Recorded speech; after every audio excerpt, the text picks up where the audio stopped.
Greetings, I'm Keith Klein, the host of the VentureFizz podcast, where I interview the most fascinating people in the tech scene.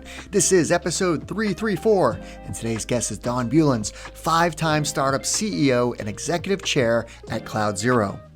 This episode was recorded live at Suffolk University, which was so much fun. We recorded 3 interviews with Suffolk alums on April 2nd, so this is the first conversation, and we'll have 2 more coming in the following weeks. And just as a side note about Suffolk, the entrepreneurial spirit is alive and well at the school. I was blown away by how many students attended the sessions and how many came up to me afterwards with great questions. Okay, back to this episode. Don has had lots of success throughout his career, including being the CEO at EqualLogic, which exited to Dell for $1.4 billion in cash, which was the largest cash transaction of its time for a venture-backed company. But what I admire about Don in this interview is his transparency about his failures. His first 2 CEO positions didn't quite work out, and he shares the details of this experience of getting knocked down, losing confidence, but how he also got back at it and ultimately persevered. Today, Don is the executive chair at CloudZero, a venture-backed cloud cost intelligence platform which raised $41 million last year in one of the most difficult markets to raise capital. In this episode of our podcast, we cover lots of great topics, like why the success of a company is all about the people, Don's background story and how he got into sales, plus the importance of learning how to sell, a journey down the tech industry across the companies he led as a CEO, that being RadNet, Trellix, EqualLogic, Unidesk, and CloudZero, Don's 3 secrets to success, the story of the EqualLogic exit, all the details about CloudZero and how they found product market fit, meeting his wife Lynn Capozzi at Suffolk, who was the chief marketing officer at Acquia, and so much more. Okay, quick side note. If you are listening to this podcast, then it is highly likely that you are interested in the founder journey and lessons learned around building companies. So please make sure you don't miss any episodes by subscribing to the VentureFizz podcast on iTunes, Spotify, YouTube, or SoundCloud. Oh, and don't forget to leave us a review or a comment, as it really helps us out. All right, without further ado, here's my interview with Don. So I'm super excited to be here at Suffolk University, and I think it is amazing that they're spending so much time on bringing guests like Don Bulens in to speak about entrepreneurship. Don is we're going to talk about this, he's a Suffolk grad, and he is an amazing entrepreneur who has done extraordinary things that we're going to talk about. And this whole day is focused on Suffolk grads that are building companies. So Don's the first one at 12:30. We have Ernesto coming at 2, who's also a venture capitalist. So from him, you're going to learn about raising capital and some of the do's and don'ts and his whole background story. And then at 4 o'clock, we have Julia, who is building a company called Hello Prenup. And she went on ABC Shark Tank, was part of that process, and raised money from Kevin O'Leary, Mr. Wonderful. So we have 3 amazing Suffolk alum telling their stories today, which is amazing. So I'm Keith Klein. I run a website that's focused on Boston, New York, basically the tech scene. So I talk a lot about entrepreneurship and building companies, and it's also a core component of helping companies with hiring, because every company that's built, you need the best people to help scale and grow a company. So VentureFizz, if you go to venturefizz.com, you'll see a lot about companies, their culture, what they're doing. But I've had this podcast that I've been running for 5 years, I think it is now. We have over 300 episodes featuring a lot of Boston entrepreneurs, and it's all different stages of companies, from seed, Series A, or even bootstrapped, to raising multiple rounds of venture funding, to companies that have scaled and gone public or had major exits. So today I'm incredibly excited to be at Suffolk to interview Don, who, as I mentioned, is an alum of Suffolk. So before we get into your background story, I did want to talk about something I was just mentioning about the people building part of a company. Like, whether if you're looking to build your own company and hire people, or if you're looking to work at a company that is more of a smaller growing organization, like, it's all about the people, right? Absolutely. So talk about, like, what does that mean? So whether you start a company or you join a company, everything is about making sure that the people who you work with share the passion that you have, or the passion of the company that you're becoming involved in. One of my favorite quotes of all time is, "Never love something that doesn't love you back."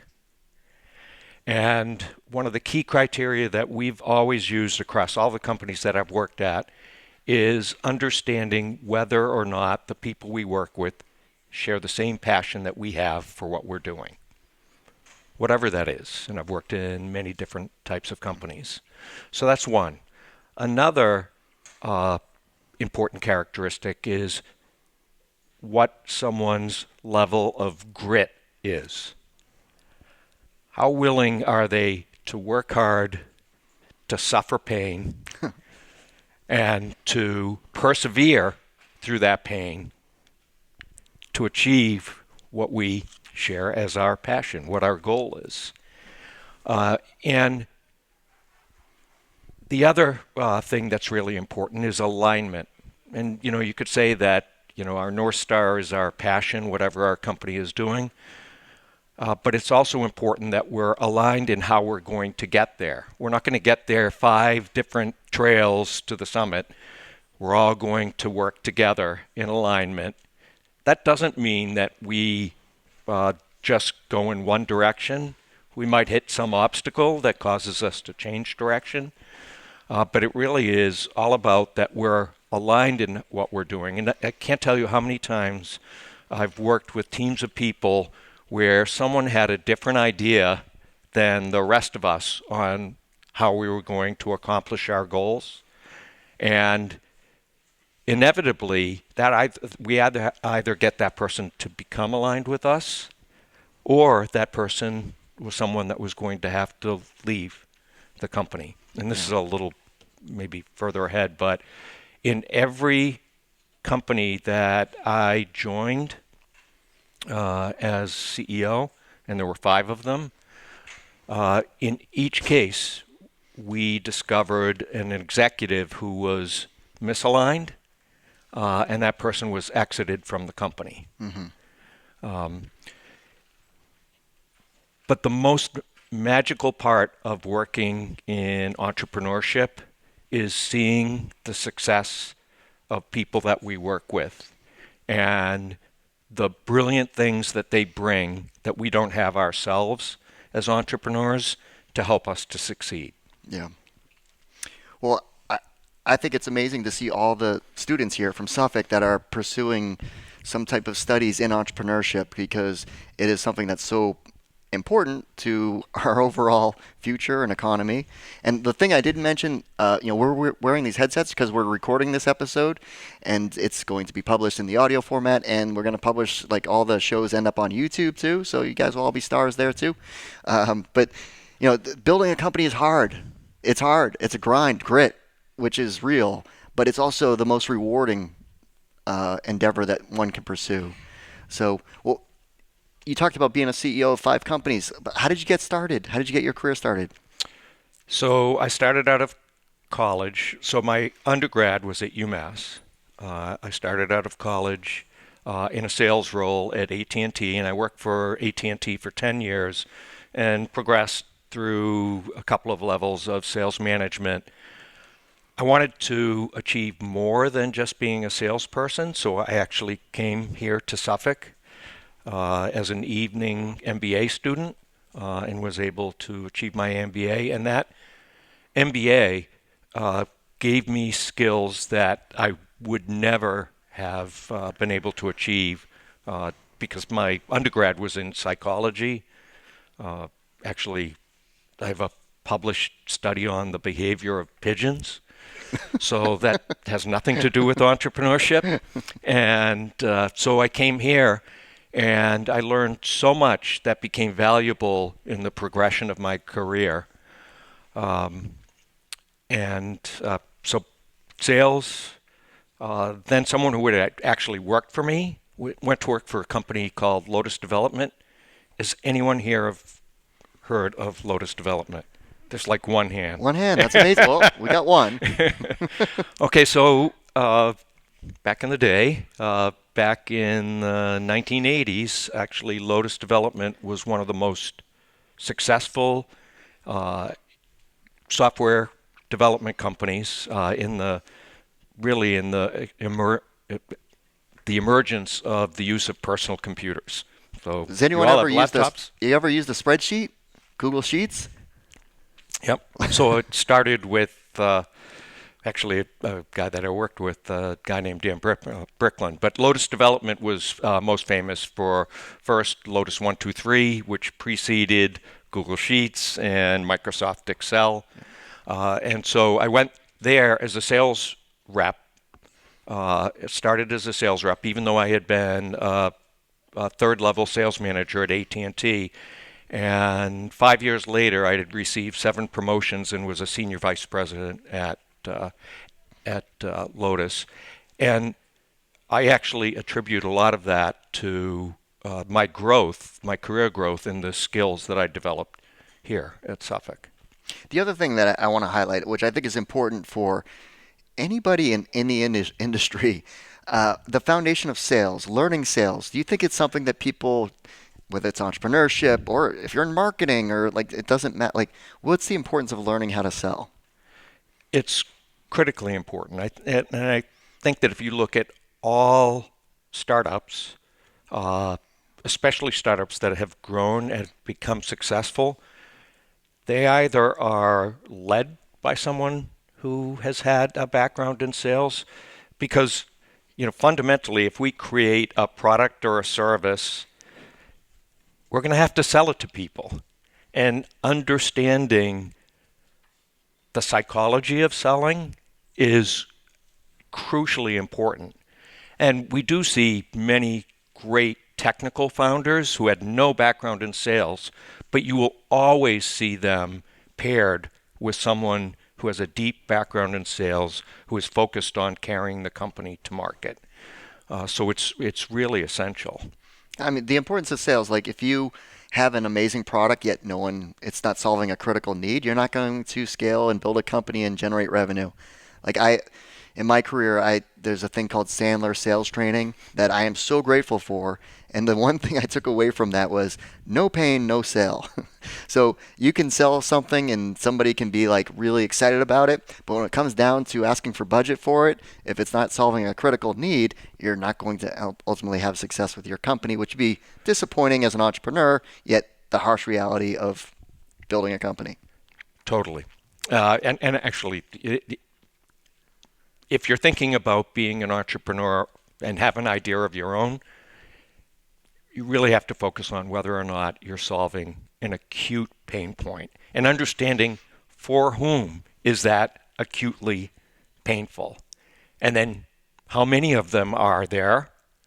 And is that going to be a big enough market for a meaningful business? Actually, one of the things that I've applied as a rule is Maslow's hierarchy of need. So is what we're going to create oxygen? Because if it's oxygen, you cannot live without oxygen. It's like 3 minutes and you're dead. Then it's water. Okay, so you can't live without water, but you can actually live a few days without water. Then it's food, then it's shelter, and so forth. So you really have to dial into how acute is the pain, and then understanding who has that pain, and then you begin to build the business from there. Yep. Okay, so you ended up running the business partner program at Lotus, which was Lotus Notes, which was group collaboration software. If anyone's ever used Microsoft Teams and Slack, this was the precursor to all that, which Lotus was an incredibly innovative company that was bigger than Microsoft back in the day.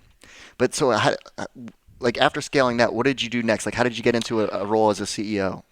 Yep. When I was working at Lotus sold, and actually Microsoft at the time, so the two big software companies for personal computers at the time, sold what was called shrink wrap software. So you got software in a box and it had diskettes that you would put into your computer to download the programs onto the computer. And it actually was sold one box at a time.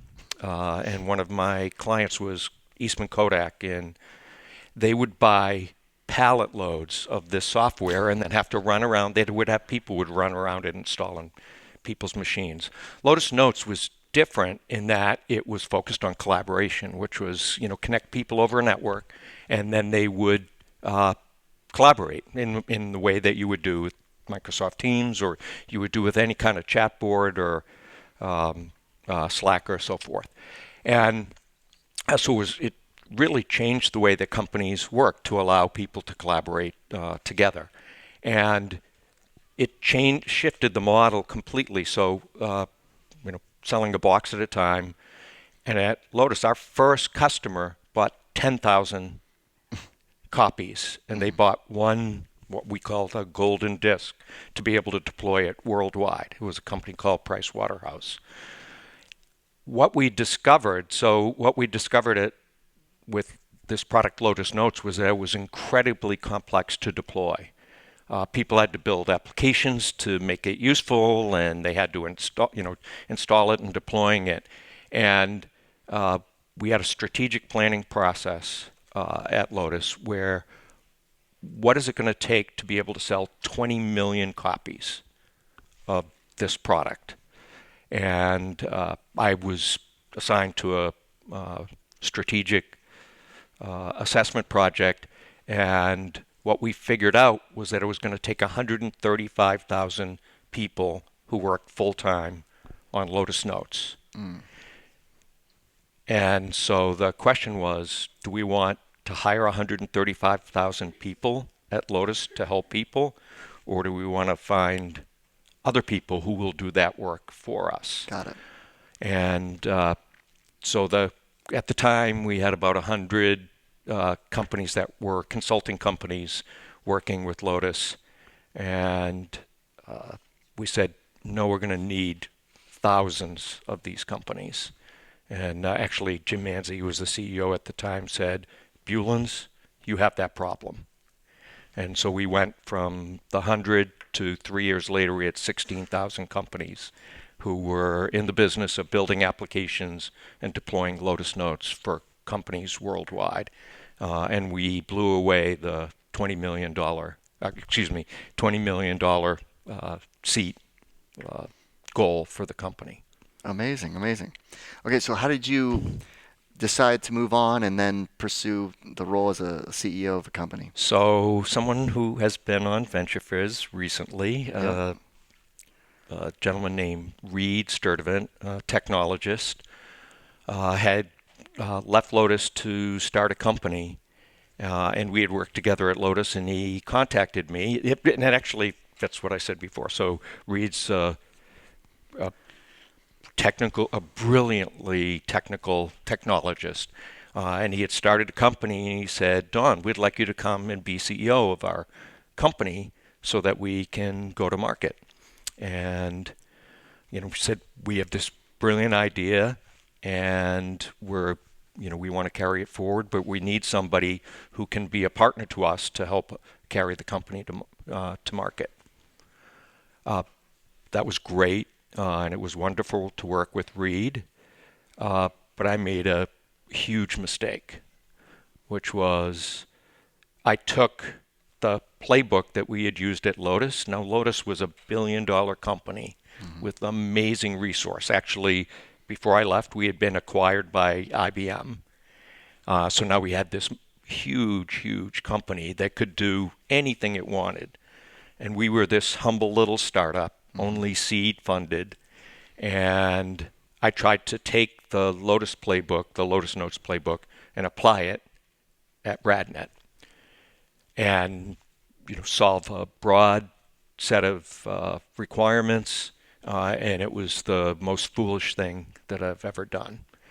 And we weren't getting any traction, and I got fired by the investors. Now, along the way, we actually raised, at that time, the biggest round of venture capital. So people believed in what we were doing, but as the leader of the company, I made a huge mistake in trying to take a playbook that had worked somewhere else with completely different conditions, way more funding, way more capability and apply it to this little startup. And it was a big mistake that caused me to get terminated. And RadNet never made its way, and we ended up selling the company was ended up being sold for assets. So big lesson learned. Okay, so CEO, it doesn't work out. The board makes a hard decision, and what do you do next? Okay, so this is really important. So I had failed.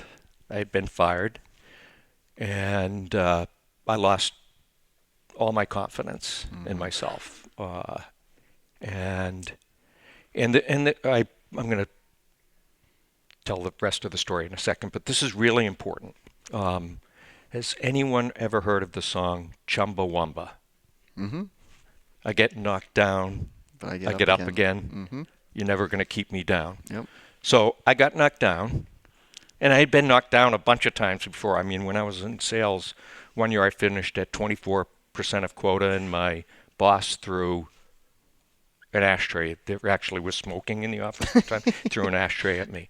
But I had lost all confidence. And so the important thing is, in life and in entrepreneurship and in work, you're going to fail.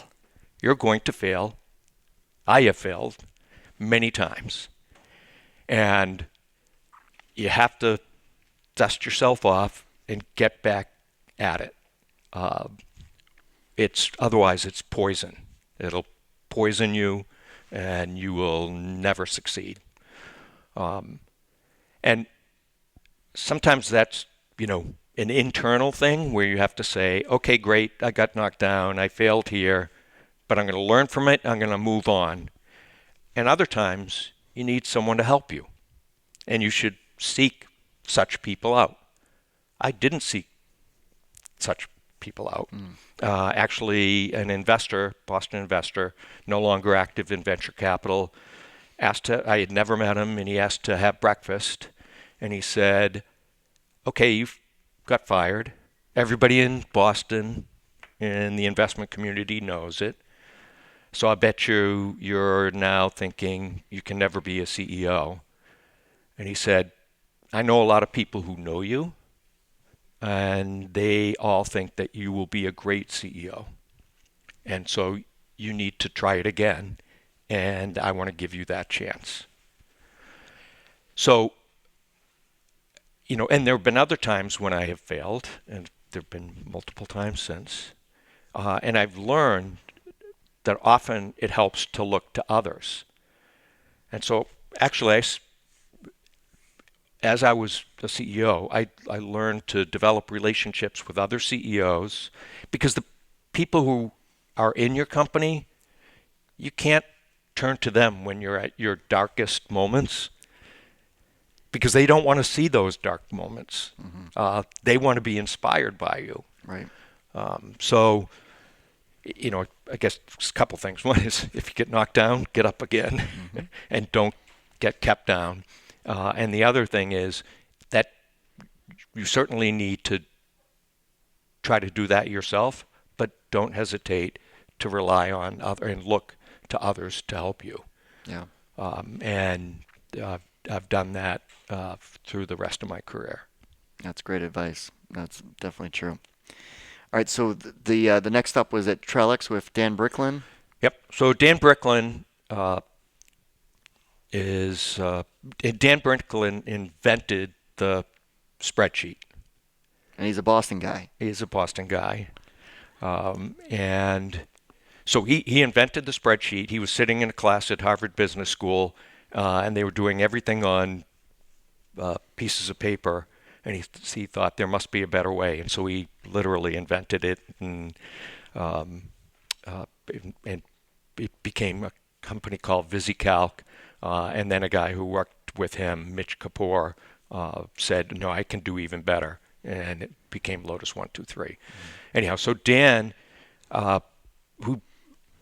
sees things way before other people do. And one of the things that he saw was helping people to publish content on the web, on the internet, web publishing, and he created a company called Trellix. And actually, we created he and in our engineering team created a simple-to-use method of creating websites. And there were 4 million websites created by Trellix. Now, no one has heard of Trellix because this was before there were a whole bunch of them. And we built a business model that we thought was really clever, which was that on websites, we would allow advertising to be placed on the websites. The authors of the websites didn't, but we actually would match the what their website content was with the advertising. And we thought this was going to be brilliant. And we got 15% of all advertising revenue, but it was in 2000, and that was the dot-com crash, and 15% of zero is zero. Right. And so we ran out of money and ended up selling the company, not for all of the money that had been invested in the company. And actually, this will come back later, Michael Dell was one of the investors Oh, no. in Trellix. Okay, I didn't know that. Yep. And actually, Trellix was shipped on a whole bunch of Dell computers that were sold to small businesses so that they could create their web presence. Okay. All right, so, you talked about the board firing you from the earlier company. This one didn't really have that level of success. Yep. Wow, okay, so that's stressful, right? So you've had 2 swings of the CEO suite. Yep. And so in Boston, if you're a 2-time CEO loser, you're a loser. You're on the no list. Oh, Don. Oof. Yep. Yep.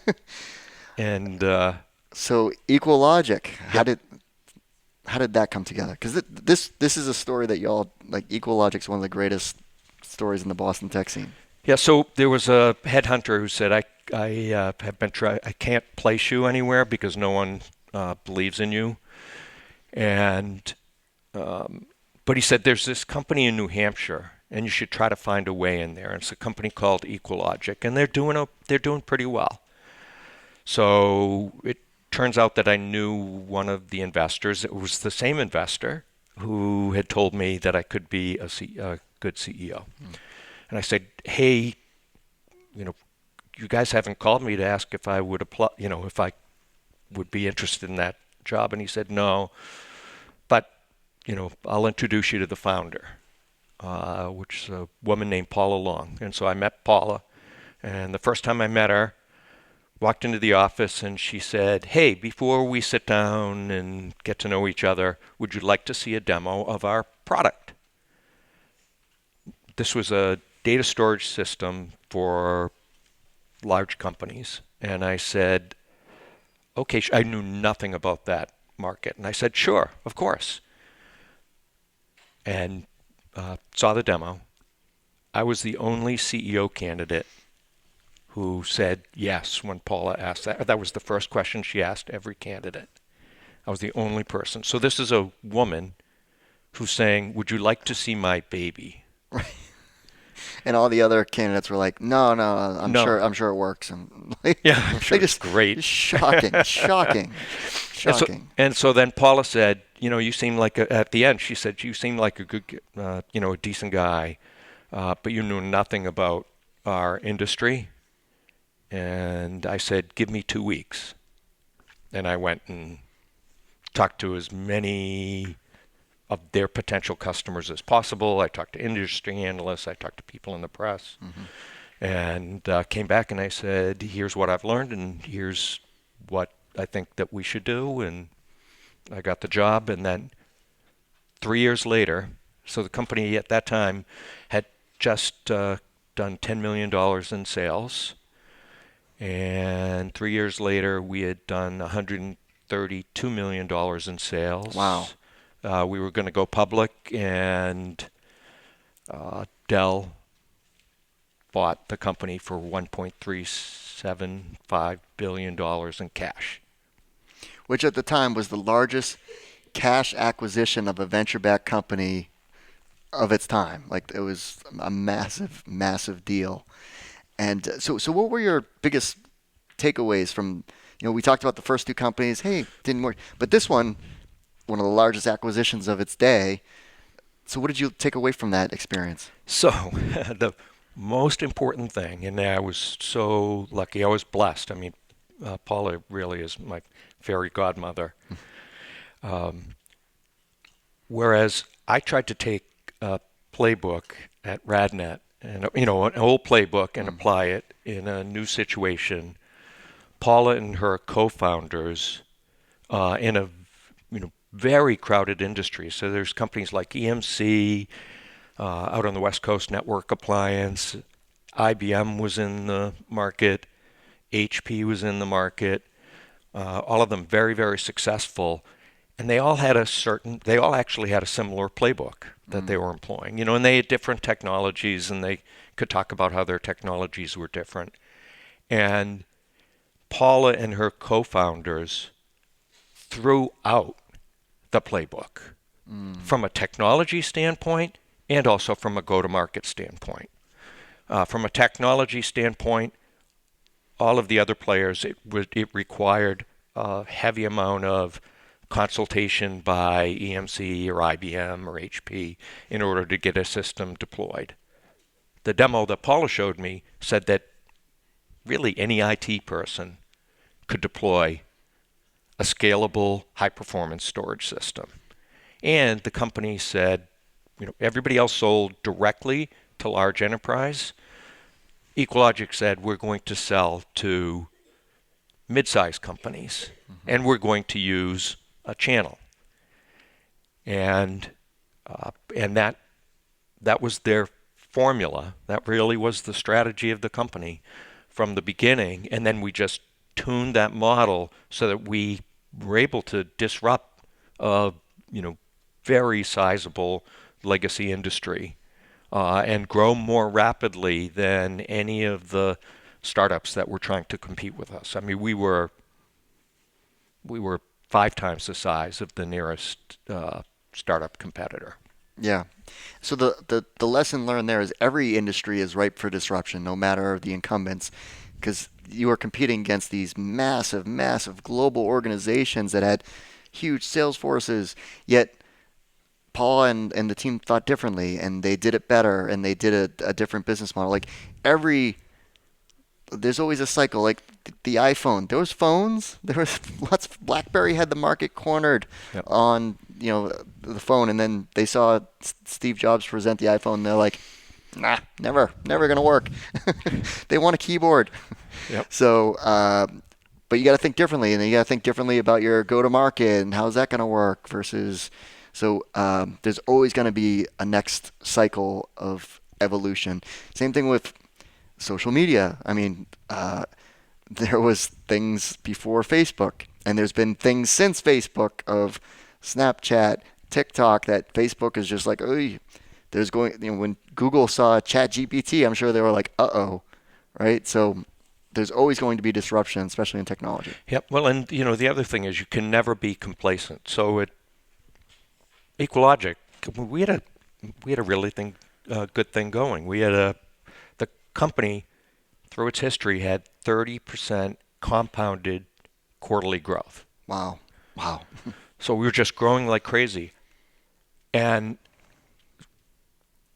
what we discovered is that when you're succeeding, it's really easy. And it's easier now than it was then in the mid-2000s. It's easy for people to see what you're doing and how you're successful and to copy it and just come right up beside you and do the same thing. And so you've always got to be looking for the next edge and advantage. And we were able to do that a couple of times where we were the biggest example, which again no one kind of would appreciate now, is it used to be that you would deploy a particular application on a single server. And then if you had another application you wanted to deploy, you'd have to get another server and another server, another server. And along came this company called VMware that did server virtualization, where you could put multiple applications on one server. It was amazing. And one of our sales teams said, hey, wow, what if we optimize our storage system so it works with this thing called VMware? And found like the developer at VMware who was focused on storage, and we made him our best friend. And all of a sudden, we had this, magical integration with VMware, and then we came up with a incentive for the sales force that made them friends to the VMware sales force, and we were the preferred storage solution recommended by VMware. Got it. Okay. So EqualLogic, great success story. Now you've got a massive home run under your belt, not just the win. You got a home run. What comes next? I would think lots of VCs are Two more. Well, lots of VCs are probably like, oh, Don's on the A list now. Yeah. So I ended up, one of the investors in Trellix told me about a company called Unidesk that was doing virtualization of the Windows operating system. And I thought, Windows, it was pervasive way more than Macintosh at the time. And thought that this is a pretty interesting problem. And I asked many customers who I'd worked with previously, and they said, yeah, this is a huge problem for us. If this works, it's going to be great. And, I think the lesson to be learned, the lesson that I want to share, what I learned, considering Unidesk, which hadn't shipped a product yet. So there was no, there was a dream, there was a vision, but there was not yet a product. And so I went through a pretty significant diligence process of trying to because I don't consider myself smart enough to evaluate a technology. And so I relied upon others to evaluate the technology. So former customers, some, people in the industry, some analysts that I trusted to tell me the truth. And I think that understanding how important diligence is, whether it's a job that we're looking at. A lot of people say, okay, here's this job. I want that job. But how much time do we spend understanding what the company really is doing? How important is it? Can we become passionate about it? And you can do that on your own, but you should also rely on others. I think I've been lucky in the places that I landed, but I know plenty of people who, take a job because they want a job, they need a job, but then they end up finding out that the company isn't interesting to them and the work isn't exciting. Right. And, then they want to go and find something else. And so this process of diligence applies to whether you're going to start your own company or even if you're just going to go find yourself a job. Mm-hmm. You don't want to take a job for job's sake. You really want to understand whether you can be passionate about it and be motivated and be excited to come to work every day. Great advice. So anyhow, that went aside. So went to Unidesk. All kinds of stories about Unidesk. So we ended up building the product that we said. Along the way, some of the people who had counseled me and counseled us told us that they didn't like a particular part of our architecture, but we had reasons why we were doing it. And so actually, I don't want to spend a lot of time here, but it turned out that the flaw that they had identified really hurt us a lot. And actually, the system was failing. We had a major insurance company where their call centers went down for 48 hours because of Unidesk. Oh. It was really bad. Yeah. But we recovered from that. It took us a while, but we recovered from that. and started to be successful with customers. And then a fascinating thing happened. There was a guy who sat outside my office at EqualLogic. His name is Gunther Anderson, and he was our most senior support technical person, support engineer. And actually at EqualLogic, we had one of the largest grocers in Europe have a data failure, and Gunther flew over and forensically was able to recover their data. So when I went to Unidesk, we hired Gunther because customers loved him and he could perform magic and miracles. And so Gunther was able to rescue that insurance company and then a few other customers. And an incredible thing happened. And I have a lesson here as well. So we went to we worked with VMware, and we went to their trade show, which is huge, like tens of thousands of people coming to their trade show every year, their conference and trade show. And customers who were attending the trade show showed up in our booth to say hello and meet people in the company. And then they stayed. And they started doing demos for other prospects. And it was the most amazing thing. And I'd always been, really focused on trying to make sure that our customers were happy. And actually Gunther, who sat outside my office at EqualLogic, then sat outside my office at Unidesk, I always wanted to know, Gunther was the pulse of customers. And we wanted to make sure his goal in life was to make sure the customers were successful and happy. And we became rewarded with these customers who were so passionate about their use of our product that they would come and tell others about the success that they had and how much they loved our product and our company. And, as we grew as a company, we would have literally a dozen customers rather than employees demonstrating our product. Now, I said that I have a lesson about this. I have three secrets to success. One is treat people well. Not just, your colleagues, but your customers and your partners, companies that you work with and depend on. We depended on VMware, so we, cultivated our relationship both at EqualLogic and at Unidesk with them as a partner. So much so that their CEO, Diane Green, knew who we were and knew that we were stronger supporters than other companies in our industry. So treat people well, work hard, work harder than everybody else.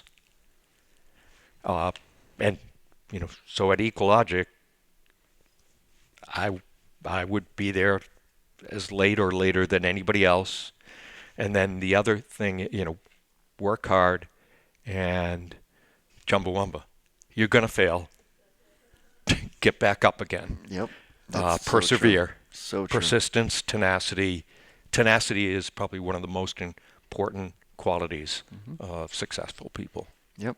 Nope. Every entrepreneur is going to get knocked down, and you got to get back up, and hard work is definitely a core component.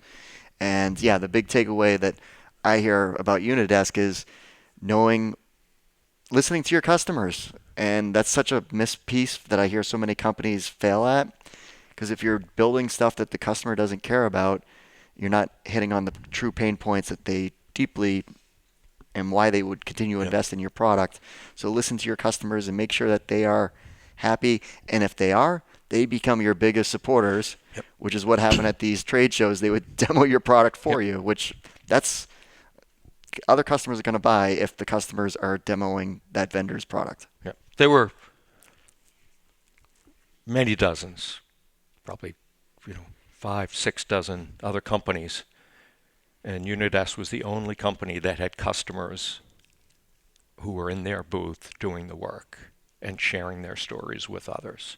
But so this whole thing about treating people well, especially treating customers well, helping them to be successful, you are rewarded many times over for that. And I gave the Unidesk example, but now at CloudZero, our customers are our ambassadors. They're our salespeople. They're telling their peers about the success that they have with CloudZero, or the success they had with Unidesk, or the success they had with EqualLogic.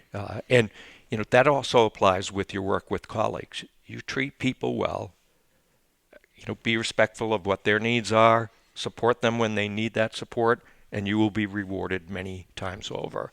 That story I told about Ted Dintersmith, who was the investor, people I had worked with were the ones who told him that I could be a successful CEO, even though I didn't believe it at the time. Mm-hmm. And we go back to the original conversation about sales. So if you're being sold, you can tell when you're being sold. It's like features and benefits, and they're trying to like figure out, and you're just sitting there usually like this. But if a colleague was talking to you like, oh, I do business with Unidesk and they're amazing, you're going to be like, tell me more, right? So people don't like being sold, but they do like getting advice from colleagues, and that is a great channel, is referrals, customer testimonials. It depends on the business model, but that's huge. All right, let's talk about your latest company, CloudZero. Yep. So after Unidesk, by the way, we sold Unidesk to a company called Citrix, who was another partner of ours. After that, and they kept our entire engineering and team and our support engineering team, including Gunther, and but they didn't want me. They had a CEO, so I was just going to do. I was doing board and advisory work, and actually, my wife and I are investors in 5 early-stage venture funds here in Boston as limited partners. And so I was asked by a couple of prior board members to mentor a startup, mentor the CEO, technical CEO of a startup called CloudZero. And that turned into a board role. And after a couple of years with a founder who thought he knew everything that had to be done, and wasn't a good listener, the company wasn't getting any traction, and so I was asked by the board to figure out whether we should close the company down or if there was really something there. And so I stepped in as interim CEO and was there for 2.5 years as interim CEO. And it turned out, because I've been around for so long, I turned to a bunch of companies that I had worked with and said, hey, could you take a look at this product and this capability and figure out if there's something valuable here? And 4 out of 5 said, there's something really valuable here, and we'll even give you money. And pain. So we said, yeah, there was pain. This is solving a problem for us.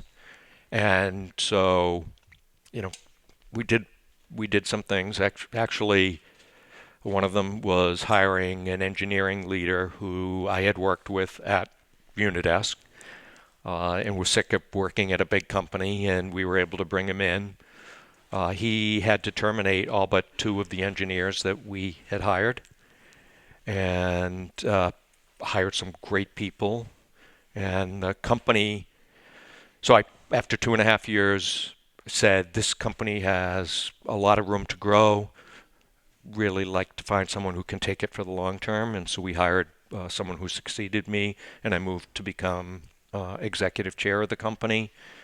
And he's now been in place for 2.5 years himself. And last year, in one of the toughest fundraising environments ever, he raised $41 million at a really nice valuation. And by the way, CloudZero helps. It used to be, back in the days of servers and storage, Data center storage, you'd lay out a bunch of money to buy servers and storage and then deploy software on it. Well, now you don't do that anymore. Everything is done in the cloud. All software development is done in the cloud. It's done with AWS or with Google Cloud or Azure, but it's also done with literally every other type of software, whether it's databases like Snowflake or MongoDB or New Relic, Datadog here locally, a hugely successful company here locally.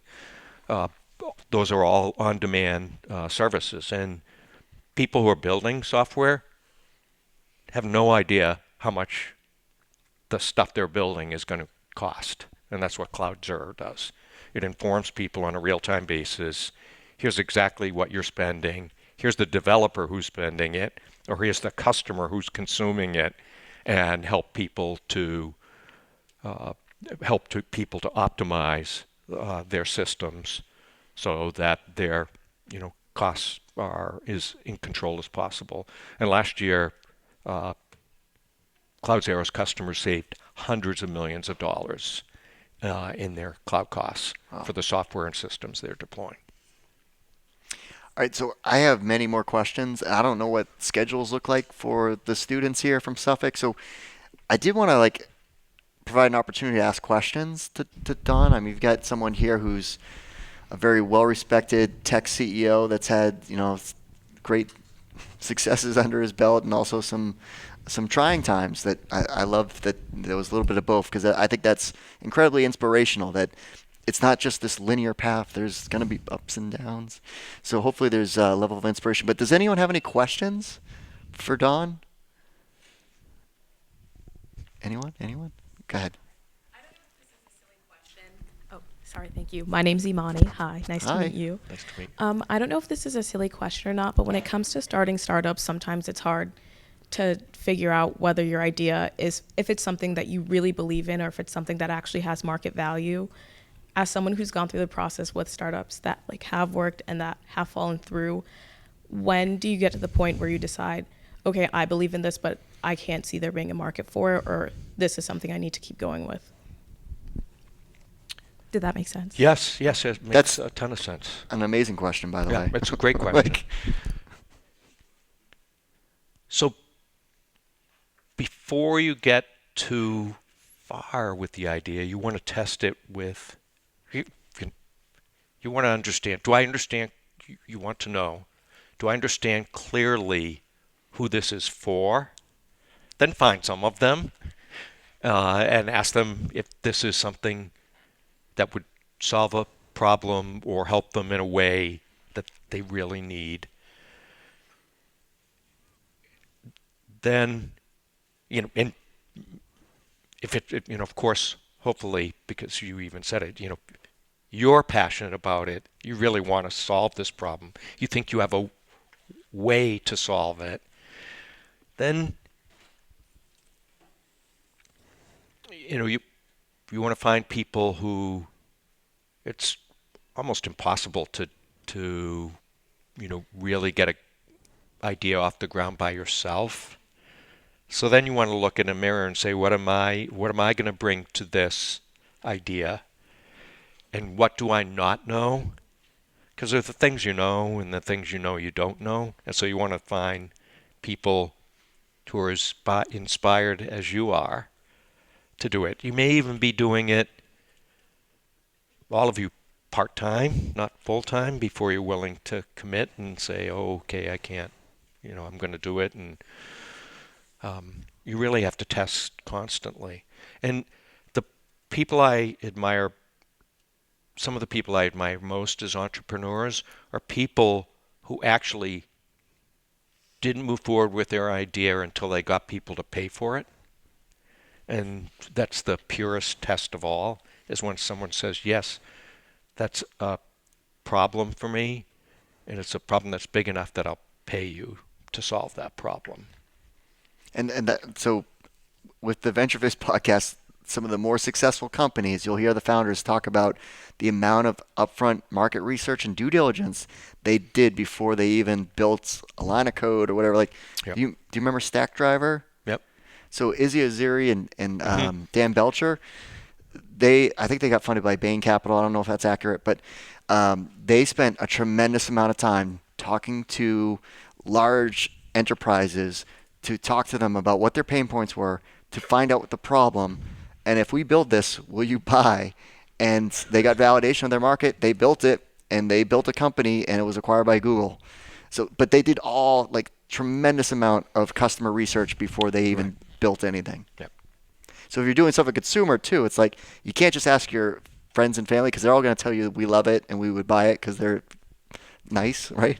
But you got to get true feedback from people. And Suffolk, I mean, you've got a whole alum to reach out to. Leverage your alumni at Suffolk. It's such a powerful machine, no matter what college you go to.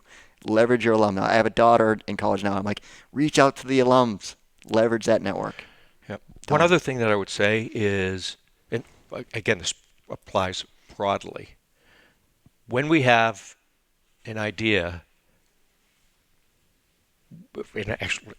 even when we're hiring people, we tend to look for affirmation, and it should be the exact opposite, which is look for reasons why it's not going to work. And this applies very much to when we are hiring people.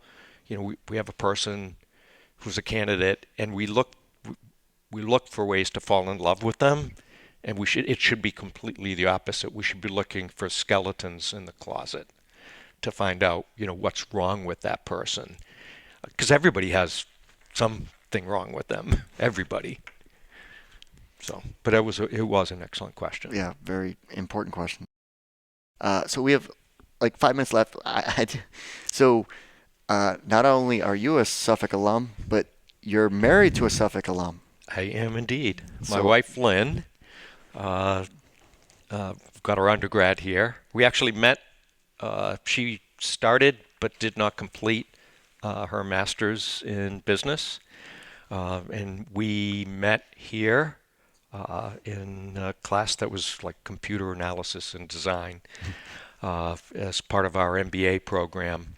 And out of our group of 4, we were the only ones who did any work. And so, you know, we had respect for each other. Nothing romantic at the time. And then, like 4 or 5 years later, I had been hired at Lotus Development, and I was walking down the hall with my manager, my new manager, and I saw a name on a door, and I said, "I think I know that woman." And it was Lynn, and he said, "That's great because she's your sales engineer." And then some romance did develop because we traveled together a lot, and we ended up getting married. We both worked at Lotus, completely different. She ended up moving in a completely different area of Lotus. And most recently, she then moved on from Lotus to several different startups as the chief marketing officer, and recently retired. She was the chief marketing officer of a pretty big company around the corner called Acquia, which does, of all things, website publishing, but for very large enterprises. Or, I mean, so if you ever heard of Drupal, like there's 2 content management systems, WordPress, Drupal, that are the most common. So the founder of Drupal built a company called Acquia that is the commercialization of the Drupal open source CMS. Right. And so she is now on the board of the Drupal Association. So this is a local company. And again, another Suffolk alum, gone off to do amazing things, CMO of a big company. So leverage your alumni. They are there. If you reach out to them with a crafted note through LinkedIn or email, most alums are going to get back to you because they want to help out other, the next generation. So leverage your network. We're at time. That was quick. Excellent. We could have gone further, but round of applause for Don. Thank you. Thank you, Keith. Thank you.